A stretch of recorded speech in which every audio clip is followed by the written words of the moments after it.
There is a quiet moment many of us recognize when we realize that something important is missing, not because it was attacked but because it was never spoken. This absence feels small at first, almost harmless, like a pause in a conversation that never quite resumes, but over time that pause grows heavy, it becomes a pattern, and slowly we begin to notice that silence itself is not neutral. It shapes what we see, what we believe, and what we allow to continue. We often think of harm as something loud, something obvious, something dramatic, but many of the deepest harms in our lives and in our societies grow in the space where no one says anything, where questions are avoided, and where uncomfortable truths are gently pushed aside. Silence can feel polite, it can feel safe, it can feel like maturity, but often it is simply fear wearing a calm face. To understand this, we need to look at how stories are told and how they are not told. We grow up learning about the world through stories at home, at school, in media, and in casual conversation. Some stories are repeated again and again until they feel solid, others are softened, shortened, or skipped entirely. We are told this is history, but what we receive is often something else. It is a mix of facts, feelings, and wishes. It is shaped by what people want to remember and what they would rather forget. Over time, this mix becomes familiar, it feels natural, it feels true, and we stop noticing what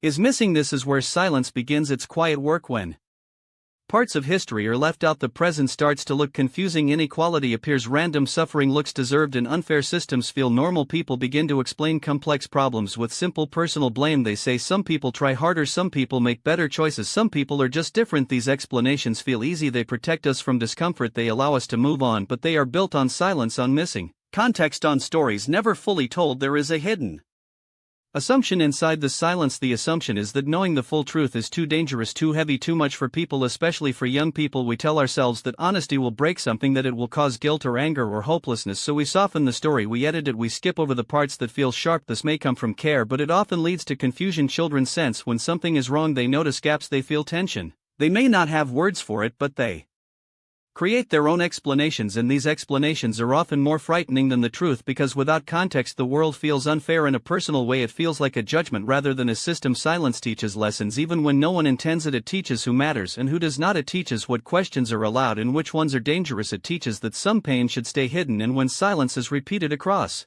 classrooms, families, and institutions, it becomes structural. It stops being a single choice and starts becoming a culture. In this culture, people learn to look away not because they are cruel but because they were never shown how to look directly. We see this pattern not only in history books but in daily life. Think about a workplace where unfair treatment is visible but never discussed, or a family where certain topics are off limits, or a friendship where hurt is ignored to keep the peace. Each time silence feels easier than honesty, but each time it costs something. It costs trust, clarity, and connection. Over time, people begin to doubt their own perceptions. They wonder if they are overreacting, if they are the problem. Silence trains people to stay quiet even inside their own minds. This is why honesty matters so deeply, not as a weapon and not as a performance, but as a way of making sense of the world. Honest stories do not just tell us what happened, they explain why things look the way they do. They connect past actions to present realities. They replace shame with understanding, and they remind us that many struggles are not personal failures but shared histories.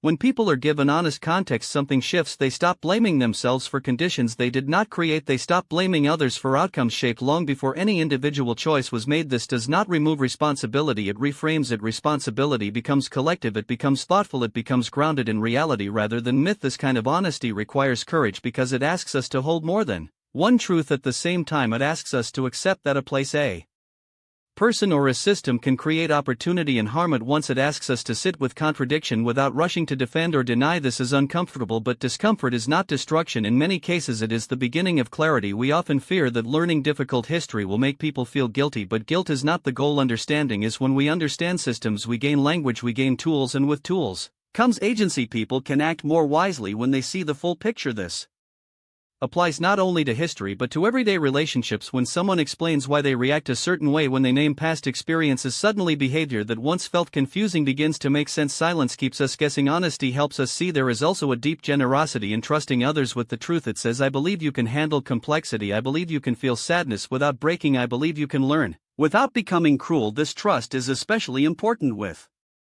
young people. They are already living in a complex world. They already sense injustice and contradiction. Giving them honest stories with care and balance does not burden them, it equips them. It gives them a map instead of leaving them lost. Of course, honesty without care can overwhelm. Anyone can be flooded with pain if there is no space for hope or possibility. This is why truth must be paired with humanity. We tell the hard parts while also showing resilience, creativity, and joy. We make room for grief and imagination at the same time. We do not reduce people to their suffering and we do not erase suffering to protect comfort. This balance is difficult, but it is necessary. Silence pretends to protect but often isolates. Honesty connects even when it hurts. In daily life this might look simple. It might mean asking a question you usually avoid. It might mean naming attention instead of smiling through it. It might mean learning a history you were never taught. It might mean listening longer than feels easy. Each small act of honesty weakens the power of silence. Each one opens space for understanding, and understanding changes how we move through the world. It changes how we judge, how we forgive, and how we imagine the future. We often think change begins with loud voices and bold actions, but it often begins with quiet truth spoken clearly at the right moment. It begins when someone decides not to look away. It begins when silence is